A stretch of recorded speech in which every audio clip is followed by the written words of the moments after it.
Kaze mu kiganiro mupupu ijwi risemerera ry'icabona ca Kristu. Narondeye uburyo bwose ibintu vyose ntarinzi nico niko ndarondera, ariko hakaba uwo munsi mvuga nti Imana nukuri ndaherewe nje iwawe, none rero je sinzi ico nkora, mugabo mbwira ico niko ndarondera kandi umpaye kugitora nukuri Imana je nigumira ngaha nta handi nashoboye kuronka. Ndabwira ko uwo munsi nukuri novuga nti habaye intango yo kwakira urukundo rw'Imana, kuko urukundo rw'Imana hajya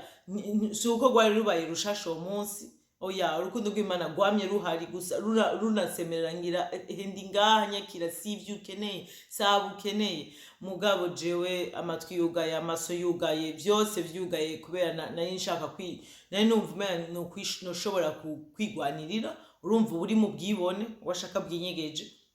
mugabo ntunabimenye kuri no mu bwibone, mugabo hari hakenewe ko nca bugufi bavuga nukuri Imana ni wowe nkeneye, ni ivy'uwawe nkeneye. Urumva aho rero akaba ari tureke yuko ubu bigize mu buryo buboneka no mugabo no mu buryo bw'imwemu, ubuhejeje kuba ahantu niko navuga kubera ko kwicisha bugufi, ubuhejeje kwipositiona, ubuhejeje guhagarara hahandi